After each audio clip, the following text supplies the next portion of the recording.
guys, welcome back to another video, man. And today we got Eminem and Kim, America's Most Toxic Couple by Trap Lore Ross. You feel me?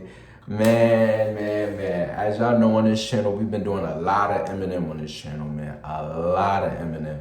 And I've been having questions about who's Kim? What do Kim look like? You feel me? Why do Eminem go as crazy as he do over Kim? You feel me? Because Kim gotta be somebody bad, you feel me? He was with Mariah Carey and all of that. I didn't even know that, you feel me? But he was with her. How y'all like this quality though, you feel me? I got the background blurred out, you feel me? The lighting look absolutely immaculate. Today is gonna be my last day here in Florida, so you know, say bye-bye to the bathroom, say bye-bye to the quality, say bye-bye to the background, you feel me? But before we jump into this video, man, y'all make sure you like, comment, subscribe, turn on the post notification bell to be notified every time I drop a video, man. We're gonna jump straight into it, man. We're gonna see what they talking about on here. And yeah, man, let's see. By Huel. If you want to see the uncut version of Eminem's influence on rap, the most successful rap. If you want to see the uncut version of this video the most successful rapper in American history on numerous metrics. With over 200 million records sold, 50 platinum certified albums, 10 of which reaching #1. He's got 22 top, the most successful rapper in American history on numerous metrics. With over 200 million records sold, 227 million records sold? The freak? Nah. Platinum certified albums, 10 of which reaching #1. He's got 22 top 10 Billboard hits, over 90 chart entries, and 3 #1 singles that went diamond, selling over 10 million copies each. Wait, what went diamond? I'm trying to figure out what went diamond. You heard me? What went diamond, bro? Top 10, that's his top 10, god damn. He got all these top 10 top 10 Hot 100. You know, top 10 singles, you feel me?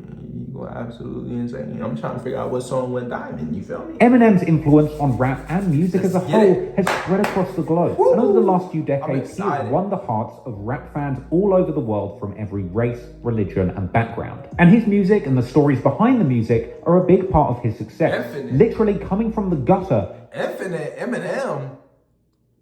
I ain't never heard of that album. The freak?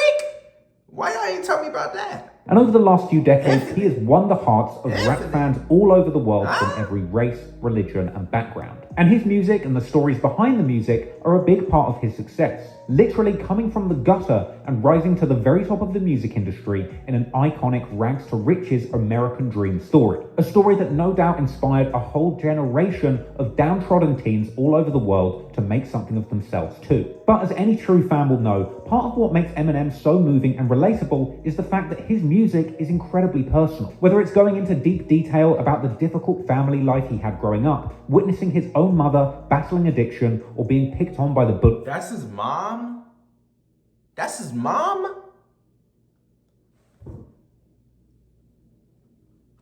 Hold up. Whether it's going into deep detail about the difficult family life he had growing up, witnessing his own mother battling addiction, or being picked on by the bullies. I can kind of see it now though, like in the face though, like her facial structure, I can kind of see it. I could really see it, like their face is built the same.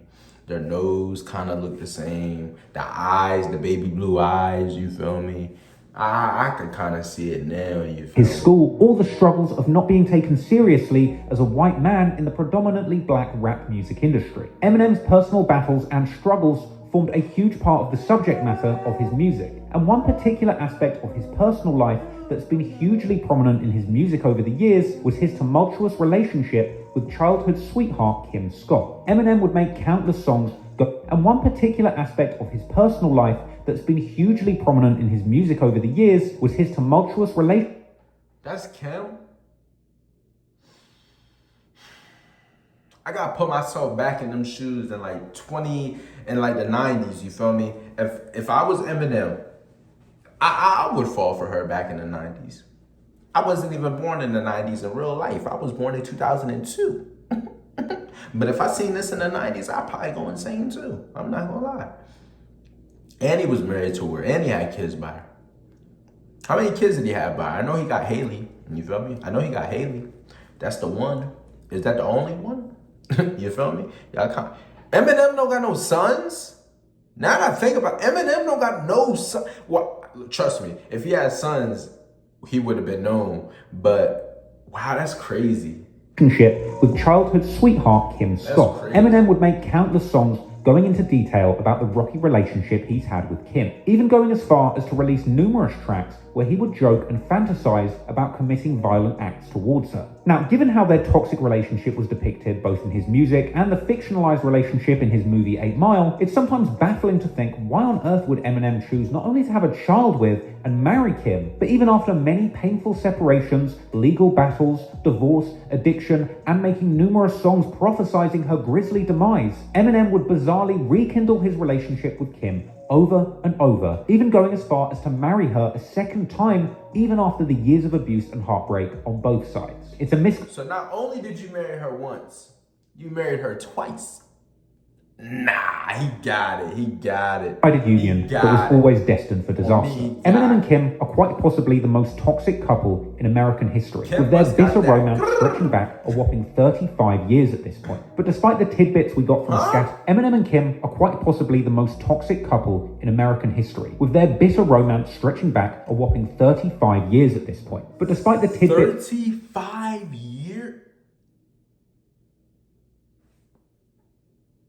we got from scattered lyrics over the years, no one has ever broken down the entire sorry drama between Eminem and Kim from start to finish until now. So today, let's go all the way back to that trailer in 8 Mile and take a deep dive into hip-hop's most famous and cursed romance, and explore every single euphoric up and crushing low in the toxic relationship of Eminem and Kim. Let's get it. I'm about to lose myself. There's been conflicting reports over the years regarding how Eminem and Kim met, but according to a complex article citing a Rolling Stone interview with Eminem himself, he met Kim when he was 15 and she was 13, when he was apparently standing on a table with his shirt off, rapping LL Cool J's song I'm Bad. This was in roughly 1987, and if they met when Eminem was age 15, and at the time of recording Eminem is 50, this truly means that this has been a 35-year love story. Now, if you followed Eminem's music or seen 8 Mile, you'll know that Eminem grew up on some of the most poverty-stricken streets of Detroit. And Kim was right there with him. And just like Eminem, she had trouble at home from a young age too. Many years later, in an interview with Dr. Keith, Kim would actually open up about her rough upbringing growing up in some of the poorest parts of Detroit. It was me and my sister and my mom. She was a single mother. We don't know our father. My mom was on welfare. She worked under the table at a bar. We were so poor that my sister and I had to shoplift just to get food when we were between the ages of 4 and 5. Clearly, she had a lot in common with Eminem himself, who struggled with his difficult mother Debbie and her problems with shoplifting at the age of 4 and 5.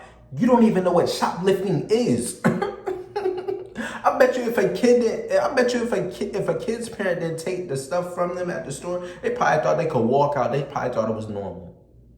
But you know, you gotta pay for that type of stuff. When you're 4 and 5, what are you doing shoplifting? You don't even have the right conscience to really think like, okay, maybe I should go pay for this. Maybe they thought that was normal. And his mother name is Debbie. That's crazy. That's crazy. Debbie Mathers. You feel me? We were so poor that my sister and I had to shoplift just to get food when we were between the ages of 4 and 5. Clearly, she had a lot in common with Eminem himself, who struggled with his difficult mother Debbie and her problems with pills and alcohol. But despite Eminem's lifelong feud with his mother, who he seemingly spent years hating, there was actually once a time when Debbie Mathers welcomed Kim into her home with open arms. In fact, once they met, Eminem's mother would allow Kim to stay with them in her home permanently, with Eminem's mother Debbie recalling meeting Kim for the first time in her memoir, saying that a 15-year-old Eminem brought her home and Kim had claimed to be 50, though Debbie thought she looked like she could have been 17. However, Debbie would only later discover that Kim was only 13 at this time, something which Eminem would continue to deny. Debbie apparently took Kim into her home and treated her as the daughter she always wanted, lending her clothes and teaching her to use makeup. And over time, apparently Kim would open up to Debbie about her own troubled past, suggesting that she had been subjected to abuse of both a physical and sexual nature, but Debbie would have some doubts. But despite the relationship between them getting closer, Kim would still rebel against Debbie as if she was one of her own parents, with Kim apparently refusing to do chores around the house or trailer, apparently expecting to be cleaned up after, and even apparently stealing lingerie from Debbie and denying it after being caught red-handed. Kim's presence in the Mathers household was purely toxic. Debbie actually would have lingerie from Debbie and denying it after being caught red-handed. Kim's presence in the Yo! Who house is that? Yo! Now that's not funny though. All jokes aside, who house is that? Because that's the same house that Eminem was standing outside of when Marshall Mathers came out. You feel me? Yeah, y'all didn't think I know this. Y'all probably thought I just like that just rolled right past my. No, I know, I know. Like who house is that? That's their house. This household was purely toxic. Debbie actually recounted a heartbreaking instance where Kim had told debt collectors that Debbie couldn't keep up with the payments on her furniture, leading Debbie to lose all of her belongings while she attended the funeral for her brother Ronnie. It really does seem that from Debbie's account at least, Kim was a toxic figure in the house from day. Oh, see, because Eminem said, remember when Ronnie died and you said you wish it was me? That's probably why, I'm not gonna lie to you, that's probably why, Debbie, you feel me? That's probably why Eminem's mom stopped liking Eminem because of Kim. And Eminem was so in love with Kim that he chose Kim over his mom. And that's crazy because that's the same thing that happened to me. I chose a girl over my, all right. Debbie to lose all of her belongings while she attended the funeral for her brother Ronnie. It really does seem that from Debbie's account at least, Kim was a toxic figure in the house from day one. But Eminem couldn't see this, and he would regularly get dragged deeply into whatever trouble Kim wanted to get them both into. Eminem and Kim would frequently run away from home together, and according to Debbie's memoirs, a manipulative Kim would often goad Eminem into fights by falsely claiming that other men had attacked her. Funnily enough, Kim was never supportive of Eminem's music either. Debbie would claim that Eminem's sole focus was rap before he met Kim, but once he got a girlfriend, his focus shifted solely to her, and she would make fun of his music, telling him he would never make it, and encouraging him to throw his rhyme books in the trash. Little did she know. Now, it's clear from these snippets from Debbie's biography that Kim was not a positive force in Eminem's life. She seemingly had an abusive and controlling nature, perhaps coming the result of the abuse that she had suffered at the hands of her original family, or perhaps simply the result of a small-minded, childish nature and jealous personality. Maybe if Kim had somebody in her life growing up to teach her the right way to treat people or the right way to handle her emotions, things could have been different. Sadly, that wasn't the case, and at this time, the young, naive, and negative Kim simply could not fathom that Eminem might just find success beyond the streets of Detroit's slums. Debbie Mathers clearly identified some of these issues and even claimed to have attempted to ban Kim from the house. But at this point, M was under her spell, frequently being told by Kim that he would need to choose between her or his mum. Now naturally, with such a toxic and absolutist approach to the relationship, it's no surprise that eventually Kim and M would break up for some reason. And from here, a pattern would emerge in the relationship, whereby any time Eminem would move on and find some new woman, Kim would manufacture some drama to meddle in M's life once again, and this cycle would repeat pretty much their entire lives. But soon a life-changing event would take place that would change Eminem and Kim's destiny forever, as well as impacting all of his career going forward. Because despite Eminem having briefly found a new and more stable girlfriend, Kim would reveal that she had fallen pregnant with M's child in 1995, prompting Eminem to leave his new stable relationship and return to chaos with Kim. Their daughter, Haley Jade... Hold up. Time out. When did Eminem start fooling with Mariah Carey? You feel me? Because if Eminem left Mariah Carey for Kim, that brother is insane. Maybe Kim Kardashian, but Kim? Regular Kim? Damn, what's going on, buddy? Others would arrive on Christmas Day 1995. But the spiral of abuse would continue, and now M and Kim's new child Haley would now become a pawn in her mind games against him. In fact, apparently the toxicity started from the very day Haley was born, as Kim would apparently refuse to put Eminem's name on the birth certificate, stating that because this was the case at her birth, her daughter should suffer the same fate. Despite Eminem doing the right thing and always wanting to be there for his child from day one, because Eminem's father was never there for him, and no doubt he wanted a chance to break that cycle for his child. But Kim would attempt to keep even that opportunity from him. But despite the abuse, Eminem would vow to take an active role in bringing up his daughter, a vow that we would see him keep publicly throughout his career, for better or for worse. From here, Kim would allegedly use newborn Haley as a weapon against M and Debbie, threatening constantly to withhold her from them. And the tension would continue to brew between M and Kim as they both continued to work to support their newborn child. Eminem would work at Gilbert's Lodge restaurant in St. Clair Shores, and Kim would work at a massage parlor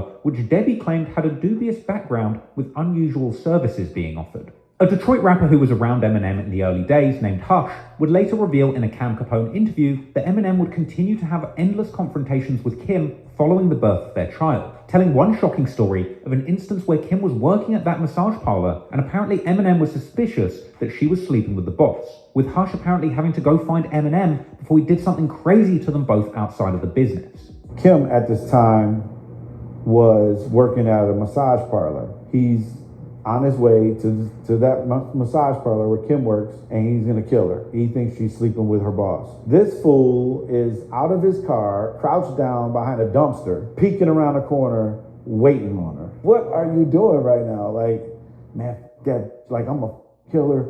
That bitch, I know she's sleeping with. Yo, that sounds like a skit. That sounds like a skit, yo. That sounds like a skit off of the Eminem show. I think it's off the Eminem show. I think it's off the Eminem show. He had the gun loaded. He said, I'm not gonna shoot. No, he said something like, I'm not gonna shoot her. And then and then there was another song. He was like, the smartest thing I ever did was take them bullets out of that gun, cause I would have shot Kim and them both. Come on now. Come on.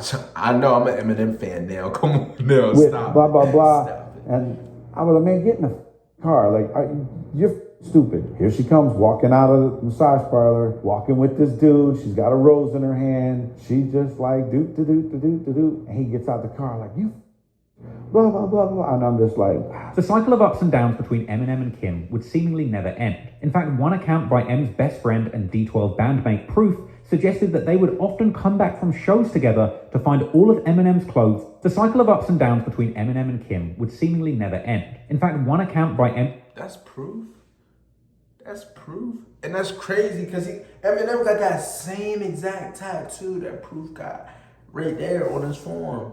And Eminem say Proof too.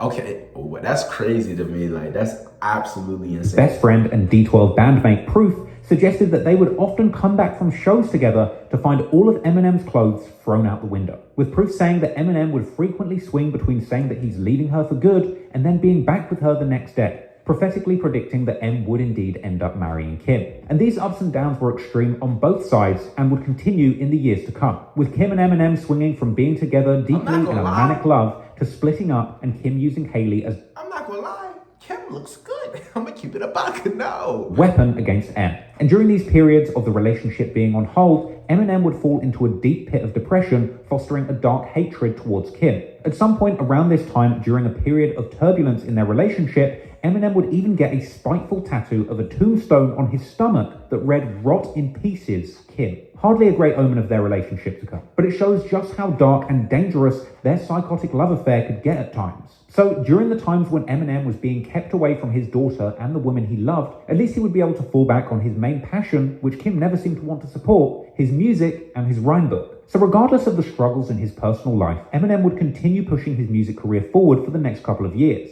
But sadly, it would be quite some time before he would have his shot and become the household name that we know him as today, titled Infinite. With the help of then... The birth of Slim Shady.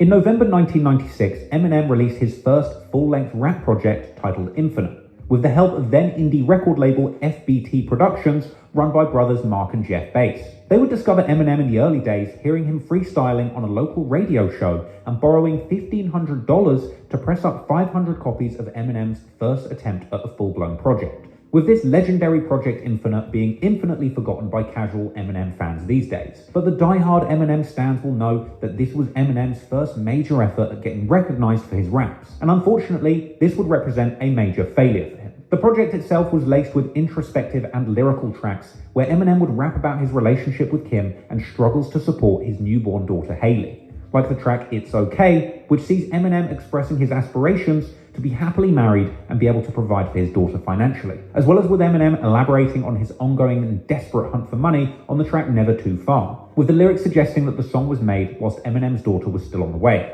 And there's also the track Backstabber, an apparent track about a green-haired Detroit rapper called Chaptown. He had apparently been friends with Eminem in the early days, with M even appearing in the background of his music video for the 1992 track Doodah Dippity. Chaptown had apparently tried to get with Kim behind Eminem's back, An apparent discretion which may have provided inspiration for that scene in 8 Mile where Eminem's love interest cheats on him in the studio. But interestingly, this track was also one of the earliest instances of Eminem using his lyrics to play out a violent revenge fantasy, with Eminem going on to rap about his plans to go on a mission to beat Champtown mercilessly, with the song culminating in describing a bloody scene involving a butcher knife and handcuffs. Despite early sparks of inspiration and painting a picture of his rock-bottom life in the gritty streets of Detroit, the Project Infinite was a commercial failure, with Eminem self-releasing around 500 copies and struggling to sell them all. Ironically, that original pressing of Infinite is now incredibly rare and a holy grail amongst rap fans. If anyone's got a copy, by the way, and wants to sell me that, hit my Instagram, @TrapLawRoss. Anyway, at the time, people were not seeking the original pressing of Infinite, and in her later memoir, Eminem's mother Debbie would recall Eminem being mocked on the local radio station, being described as a knockoff Vanilla Ice. And Eminem would later tell Spin magazine in a 2000 interview that the project was a failure, and he would even lose his job soon after the release. Finding himself broke... Dropping an album so bad you get fired from your job. Like, I mean, that's not funny because he was probably a real deal struggling. He was probably going through the motions, you feel me? He was probably crying every night, you feel me? But you dropped the album so bad that they fired you from your job? Nah, hold on. And then they call you a poor man Vanilla Ice? Nah, radio station, being described as a knockoff Vanilla Ice. And Eminem would later tell Spin magazine in a 2000 interview that the project was a failure and he would even lose his job soon after the release. Finding himself broke at Christmas on Hailey's first birthday, being in tears with only $40 to spend.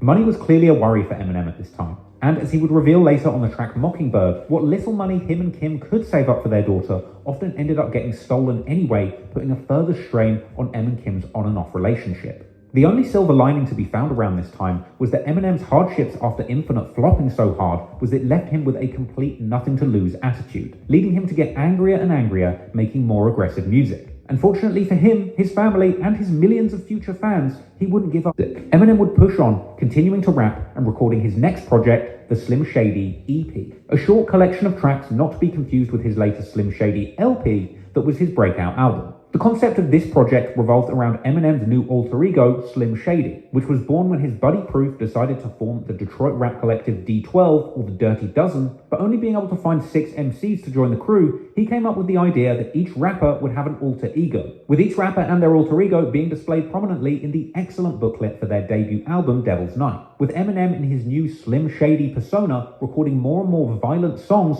using vivid language to describe the twisted fantasies of his alter ego. Eminem would describe Slim Shady in... Would y'all want me to react to that album right there? Whatever that album is called, Proof is called, whatever that say, you feel me? Hold up. Devil's Night. If y'all want me to react to that, comment down below. You feel me? Let's get it.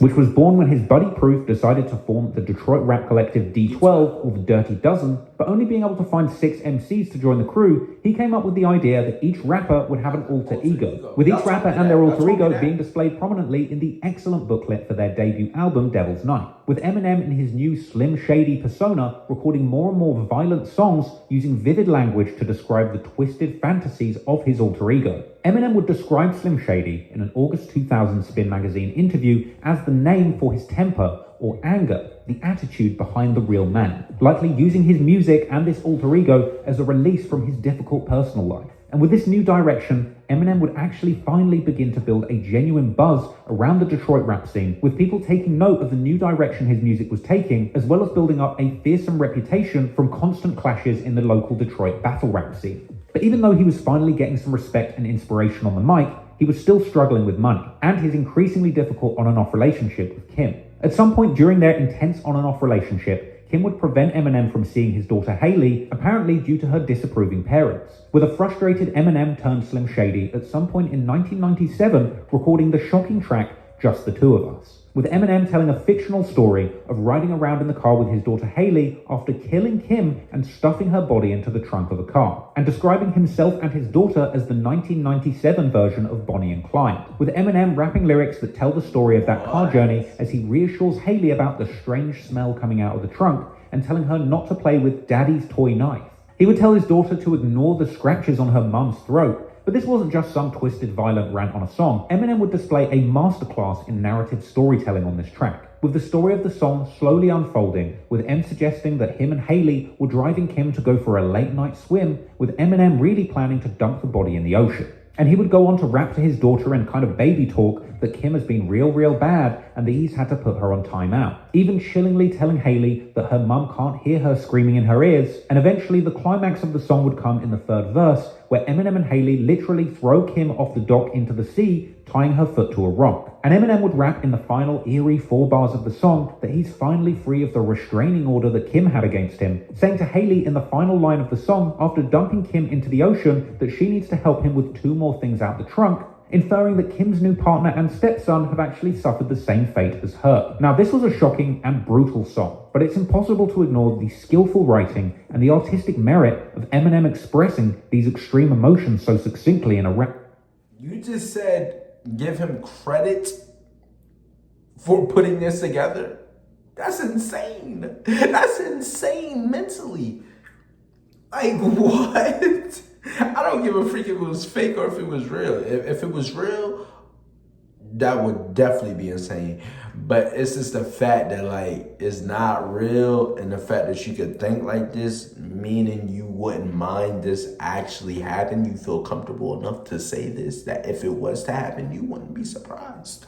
Like, what? Now, this was a shocking and brutal song, but it's impossible much that the relationship had pushed him to such a dark place that he truly did imagine doing these things to Kim, even suggesting that other men in the same situation likely did have the same fantasies as he did. Clearly, Eminem was using his music as an outlet to express his darkest, deepest emotions. And it would be this ingredient that would eventually catapult him to stardom, with him becoming the voice of angry young men all over America. And whilst this wouldn't necessarily mean that he was advocating for actual violence against the mother of his child, no doubt this sort of content would be a hard pill for Kim to swallow. But to add insult to injury for Kim, Eminem would even take his daughter Haley to the studio to record backup vocals for this song, apparently lying to Kim and telling her that they had gone to Chuck E. Cheese together that day. Kim apparently went ballistic once she found out that Haley was a song all about her death. But ironically, only a few weeks after recording this violent revenge fantasy aimed at her, Eminem and Kim had indeed reconciled and got back together. But regardless, Eminem would continue to try and get things going in his rap career in the midst of his toxic relationship. With all of this going on, without a clue that major industry success was only a... So you mean to tell me you made a song about Kim, about how you killed her side piece, and killed her side piece kid, put him in a trunk, dumped the body in the ocean with your kid, and then got back together the next week? Huh? Nah. Few years away. But of course, all the while, Kim would be right there to try and sabotage every effort of Eminem's to make it in the rap game. And of course, the spotlight beginning to shine on M would perhaps be eating up Kim inside. Eminem would eventually complete and release his Slim Shady EP on December the 10th, 1997, a project which indeed included that shocking track, Just the Two of Us. Detroit rapper Hush would reveal another story to Cam Capone from this period, when apparently at the December 1997 CD release party for the Slim Shady EP, Kim apparently confronted M and spat on him in front of everyone. At his record release party for Slim Shady EP, at some point, she gets jealous. She gets jealous of him being, looking like he's getting some love. So she picks a fight with him in front of everybody. And she started a fight with him, and people had to get in the middle. She literally spit on him right in his face in front of everybody. And she had to be dragged out of his record release party and was not allowed back in. She was known to be jealous of Eminem's success and blowing up M every time he was getting some shine. But it's also possible that she was mad about this scathing diss track and murder fantasy towards her, which I assume was played in front of everybody for the entire release party to hear. Anywho, despite Kim's hurt feelings, Eminem, with the help of his Slim Shady persona, had finally crafted the winning formula for rap stardom. His use of this alter ego in his music to... She spit on him in front of everybody. I mean, I can see if she spit on him in front of everybody with that song playing. Okay, I can see if he got mad at that, because you're in the room and they're all like nodding their head, going absolutely insane to that song. Like, yeah, this hard. And then you spit on him. But if you just spit on him for his success, you're absolutely insane. You feel me? You're crazy. expressed his darkest and innermost feelings on songs combined with his high-level lyrical ability, crafted from hundreds of hours in the battle rap circuit, would make Eminem arguably the most successful rapper to ever live. But chances are, Eminem and Kim couldn't have possibly imagined what awaited them on the other side of that success. And so, only a month after the release of the Slim Shady EP, Eminem would fly to Los Angeles on a fateful trip where he would famously be discovered by rap game legend Dr. Dre, who saw the potential in Slim Shady and took him under his wing, and changing the lives of Eminem and Kim forever.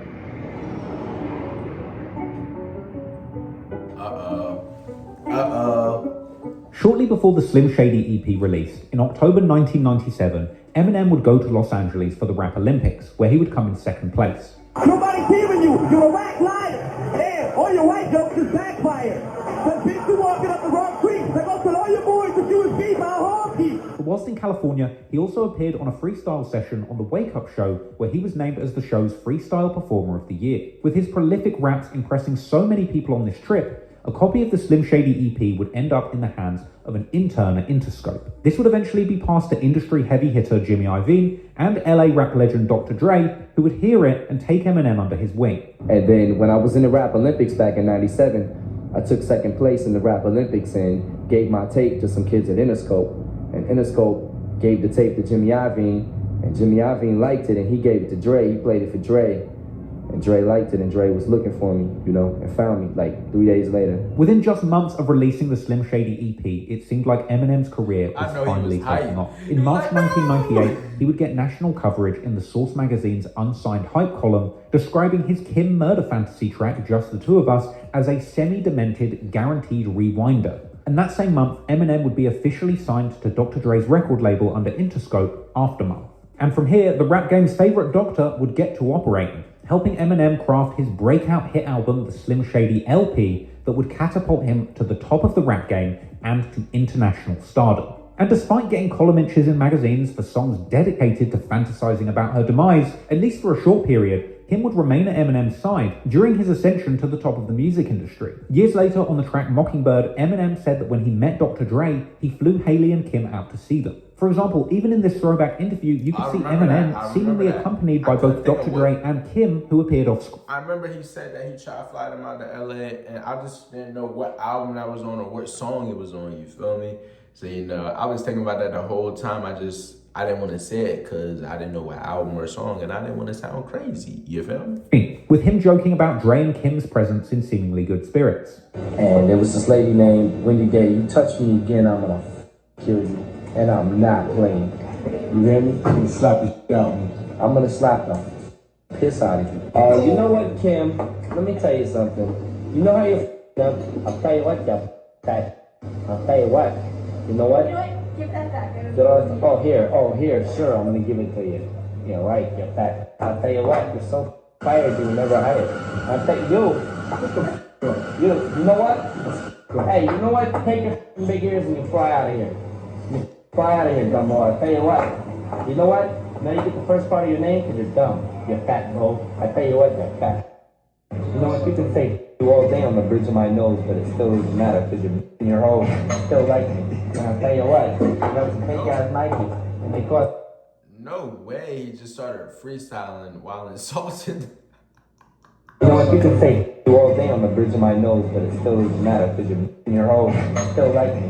And I tell you what, that was a fake ass Nike, and they cost $10. New Balance. Oh, you know what? You have no balance because I'm with that. I'll tell you what. However, even with the money to fly her across the country and with a successful rap career looming, this didn't stop the ups and downs in the relationship from intensifying. In Anthony Bozza's biography of Eminem, he explains that after proposing to Kim and even buying her a car with his record deal advance money during this period, Eminem would actually return from LA to Detroit to find that Kim had returned the engagement ring and made off with the car, with Eminem waiting outside the house all night, noticing she never came home, then catching her out in a lie when he called her the next day, claiming to still be in LA and asking what she did last night, with Kim actually lying to Eminem, saying that she did come home when she didn't. This would descend into another argument where M would demand the car be given back, and thus the toxic cycle would continue. No wonder then, with this relationship turbulence continuing, whilst Eminem was hopping in and out of state to craft his future classic, when he got in the booth, he would lean even deeper into these murder fantasies about Kim that were picking him up so much buzz in the industry. An updated version of the song Just the Two of Us would be created with a new title, 97 Bonnie and Clyde. With this infamous version of the song not only being one of the most popular tracks on his Slim Shady LP that was released on the 23rd of February 1999, but the album's cover art would also be inspired by this very song, with a grisly image depicting this fictional murder that took place on the song, with the picture showing Eminem and Haley at the pier that he says that he's going to dump Kim off on the track, along with a mocked-up Kim dead body hanging out of Eminem's trunk in the foreground. Of course, the show-stealing track from this album would be Eminem's breakout commercial hit, My Name Is. But once Eminem started becoming a rap game celebrity, it was that shocking track 97 Bonnie and Clyde that people wanted to hear him talk about. Eminem would jokingly explain the song to Howard Stern in a 1999 interview, saying that the song is really about expressing love for his daughter, but at the same time, killing her mother. You made a song about killing your girlfriend? Yeah, on the album. What's up with that? What's the name of that song? Called 97 Bonnie and Clyde. It's a song, it's like a song to my daughter, and I'm talking to her in baby talk, but I'm talking about how I killed her mother. Oh. Because we was going through some stuff at the time. You know, like this little girl's gonna go through crap now because of what he's been. I don't think so. I don't think so. I think so. And that, honestly, Right. I mean, have you ever felt like you wanted to kill somebody? Didn't do it. But, yeah, what I was really trying to do was express my love for my daughter. You know what I'm saying? But at the same time, kill her mother. He'd actually further elaborate on the production of this song in his book Angry Blonde, which broke down the meaning behind some of his most famous songs, ultimately saying that the song was written in the summer of 1997 when Kim was using Haley as a weapon against him and not letting him see her, with M making the song with an intention to get back at Kim and make her look stupid in front of the music listening public. But Eminem would admit in this book that he truly didn't expect the song to go much further than Kim and maybe a few people in the Detroit rap scene, suggesting that he had no idea that he would get a record deal and that this dark song would go nationwide. But boy, did that song and Eminem's whole album with a fake dead Kim on the very front cover take off like nothing else. The Slim Shady LP debuted at number 2 on the Billboard 200 albums charts, as well as charting on around 15 other charts internationally. Eminem's hatred of his baby mama was quite... Now I feel bad for having the Slim Shady LP as my worst album that I like. I don't like that album. Me personally, I don't like it for some odd reason, you feel me? I don't like it. I like the Eminem Show, Relapse, Marshall Mathers, Encore, like Kamikaze. Like I still got a couple of albums that I haven't heard, like Music to Be Murdered, Revival, Infinite, obviously, and it might be some other album that I'm missing too. But you feel me? I haven't heard like that type stuff. So I heard Recovery and all that stuff. So I just got done doing Recovery. So y'all helped me with that. Literally international news. And ironically, even Dr. Dre himself would say in later interviews that despite spotting the raw talent and wide appeal of Eminem as a rapper, he also acknowledged how crazy some of the twisted bars he had aimed towards his wife were, with Dre literally saying, if I was her, I would have ran when I heard some of those songs, but also acknowledging the huge inspiration that this manic and toxic relationship provided for some of the most impactful songs of Eminem's career. And funnily enough, after the Slim Shady LP had gone global, Eminem would continue to drag him even outside of his own music, with Dr. Dre himself even getting in on the action. Eminem would subsequently appear on Dr. Dre's iconic 2001 album, another international chart hit that... Y'all told me to react to this album too. Y'all comment down below if y'all want me to still drop a reaction to that album, you feel me? Landed in the US on Billboard at number 2 and racked up chart entries in over 10 countries. M would appear on the track What's the Difference in a lyrical back and forth with Dr. Dre, where Dre actually offers to help Eminem dump Kim's body in the ocean, with Eminem replying saying that he doesn't need help, and rapping that if he does decide to kill Kim for real, he plans to put her in the front seat of his car with sunglasses on and drive her around California before dumping her out at the local police station. Basically, at this point, saying that you were going to kill Kim. So you mean to tell me you're gonna sit her up in the front seat dead, put sunglasses on her to make it look like she's alive, lay back in the seat chilling, and then dump her off at the police station? And then I seen at the bottom of the lyric it said honk honk. What?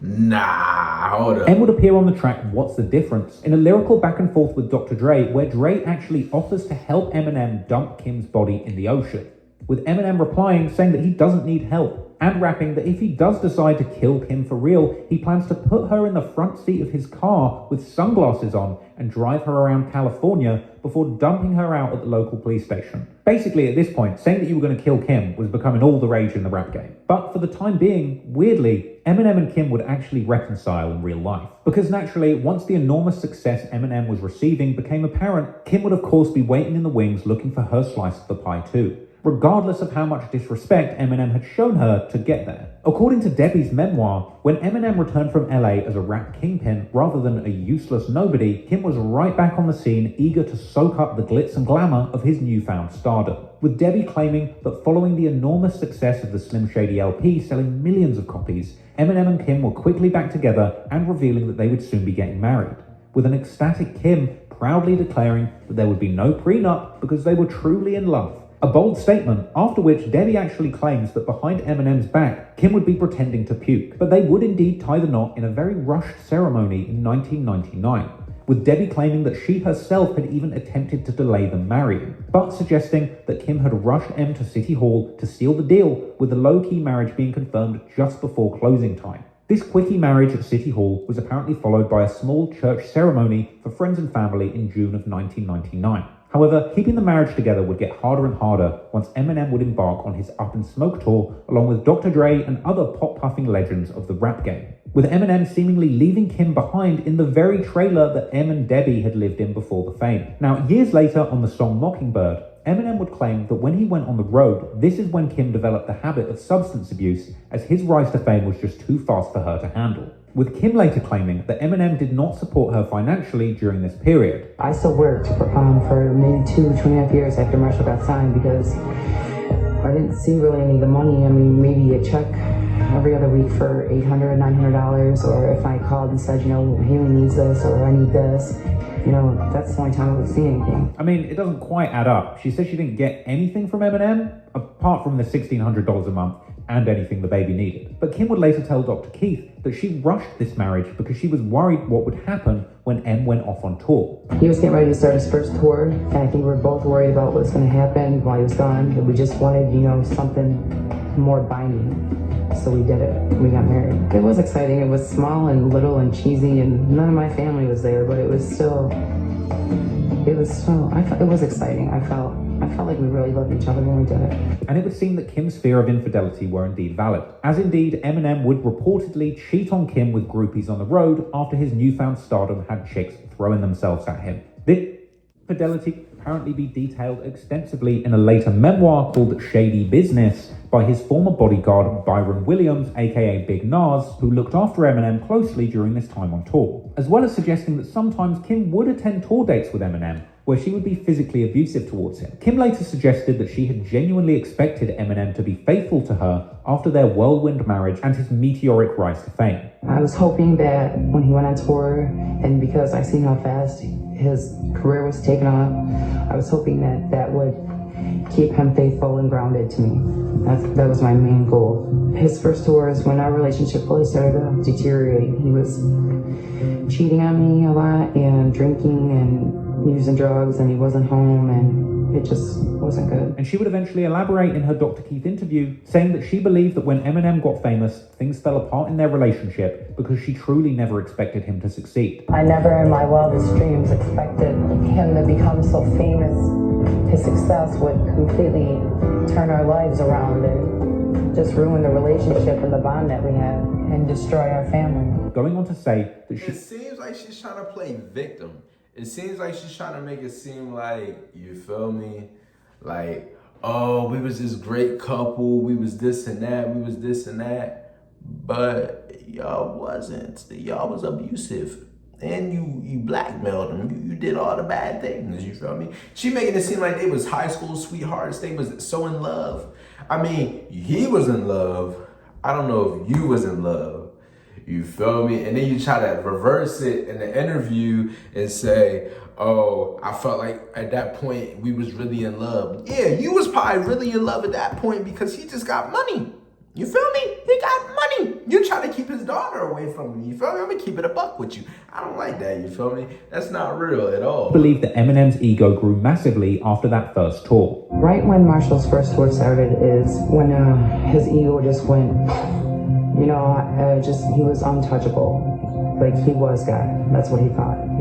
Every time I talked to him, I wasn't allowed to question him about what was going on. If I did, I was just told that I should be grateful that he still talks to me. How many women throw themselves at him. And I was just pretty much felt like a piece of crap. Perhaps Eminem was wrong to cheat on Kim on tour, or maybe Kim was just naive to believe that he wouldn't, but it was certainly wrong of them both to rush into this marriage amid such a turbulent time in both of their lives. But considering Kim's vindictive nature, it's no surprise that the way she saw things, two wrongs would make a right. And soon she would be looking to exact revenge on Eminem, using infidelity as her weapon of choice too. But unfortunately for them both, Kim actually ended up getting more than she bargained for. Because Eminem, despite becoming a global megastar by this point, he was, after all, still Slim Shady deep down, a loose cannon from the mean streets of Detroit. And when he did eventually catch Kim in the act of doing exactly what she had accused him of doing on tour, he would just lose it and go crazy, making a split-second decision that nearly cost him his entire career as well as his freedom. The Kim song.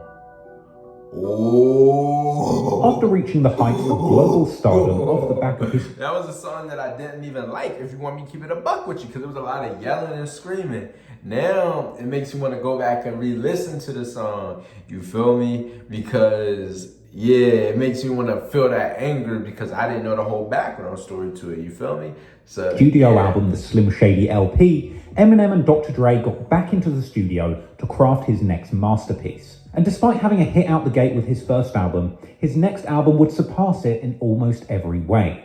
And on May the 23rd, 2000, Eminem would release the ultra-personal magnum opus, the Marshall Mathers LP. Of course, his leading single, The Real Slim Shady, was an ode to the violent alter ego that had made him viral before viral was a thing. But elsewhere, the project would have numerous songs and aspects hinting towards his struggles in his personal life. Particularly his single, The Way I Am, which had both lyrics discussing how his life had been turned upside down since he became a global celebrity, as well as a music video that depicted Kim leaving him with Hailey and M jumping from a tall building. The Marshall Mathers LP was wall-to-wall with unskippable bangers in my opinion. But for many people, the most emotionally jarring song was yet another track aimed at his long-suffering wife with the pointed title, Kim. An August 2000 Spin magazine interview described the song Kim as a prequel to 97 Bonnie and Clyde, with the track essentially leading into 97 Bonnie and Clyde, which paints the picture of Em and Hailey dumping Kim's body into the ocean. Eminem would elaborate on the song in an interview in this very magazine, saying that their 10-year romance had so many ups and downs that this song was simply Eminem putting his aggression about the relationship into his music. And also suggesting that Kim is apparently okay with this, saying that he makes songs about killing her and then goes home to her, but she understands, saying that they're both crazy and even comparing themselves to The Odd Couple. But the lyrics to the song Kim were a bit further than anything you'd expect to see in The Odd Couple. Eminem actually said in a VH1 interview that he heard the aggressive and emotional beat for Kim and imagined her screaming in his face when he wrote the song. I just pictured her in my face and me being able to scream at her like that and really tell her how I felt. The song itself captures Eminem's side of an argument with Kim, foreshadowing those events of 97 Bonnie and Clyde, as he yells that Hailey shouldn't see what he's about to do to her, with Eminem shedding light on what it is that would actually drive him to be so angry towards Kim, suggesting that this whole argument took place after he discovered that Kim had been with another man, with this man likely being the new stepdad that Eminem references Hailey having in 97 Bonnie and Clyde, with Em ending the first verse saying that they're going for a drive with Hailey sitting up front and Kim in the trunk. Eminem would switch from rapping in the verses to a crooning sung chorus, which creepily sees him saying that he doesn't want to go on living without Kim in his life. As dark and nasty as the subject matter is, the words themselves are painting a picture of a man so deeply in love that he would rather die than be without this woman in his life.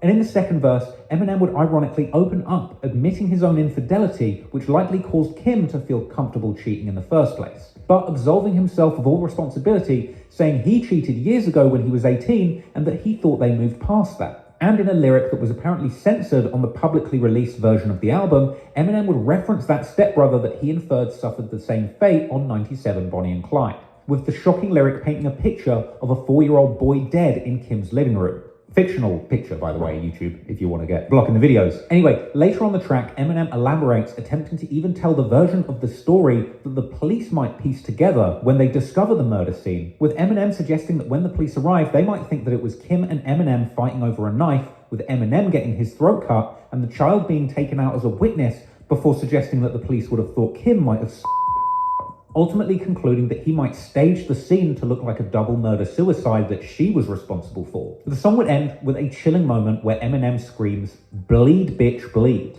which we can assume is the moment that this fantasy murder actually takes place in the song. And the very last moment of the track actually ends with the sound of a car trunk being shut.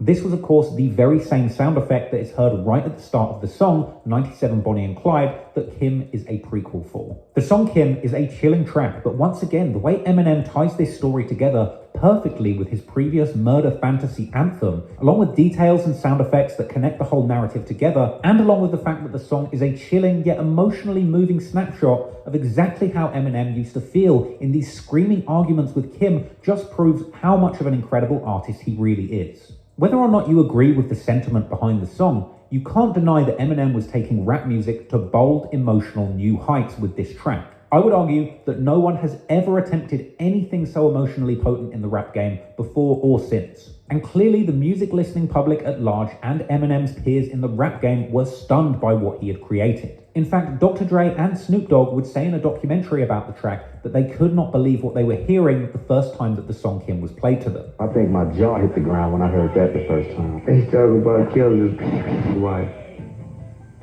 Who don't feel like that sometimes? You know what I'm saying? He just was crazy enough to write a song about it.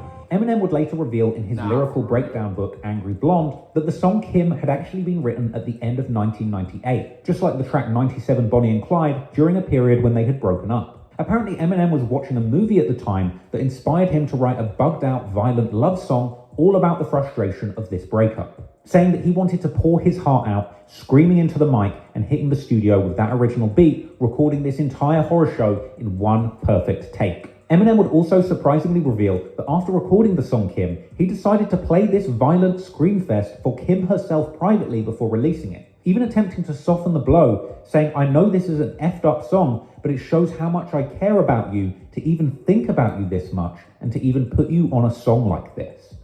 Twisted. But apparently, he let her listen to the song in his driveway, with a stunned Kim saying that she thought Eminem had truly gone crazy. Kim would later claim in an interview with ABC News that she felt humiliated by this song. I was embarrassed. I was humiliated. And then I was just wondering what people think of me, you know? He is supposed to be the man that loves me and is supposed to protect me, you know, from being hurt.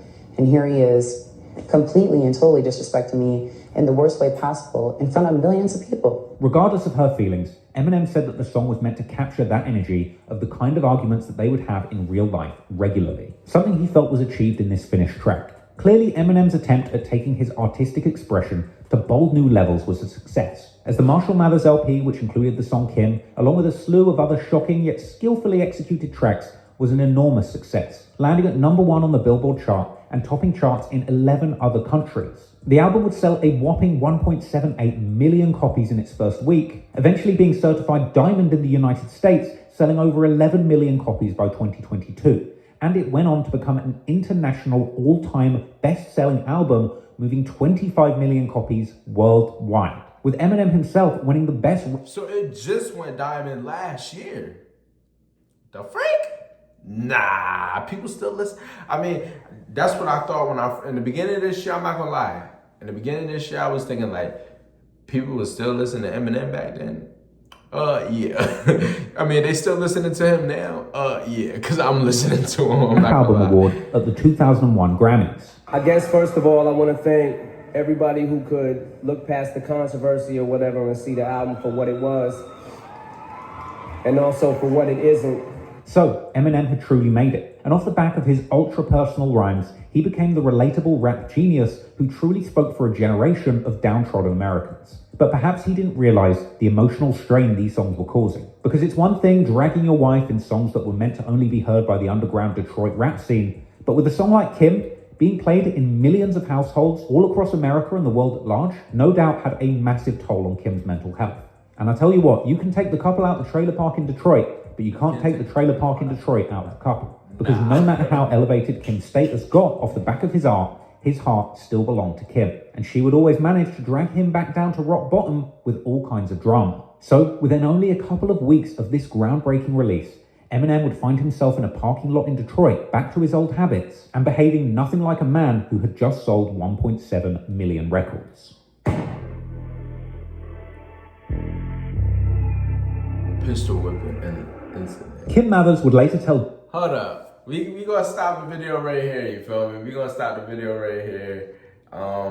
We gonna do a part 2 when we get to that part. I want y'all to remember we are 42-44, you feel me?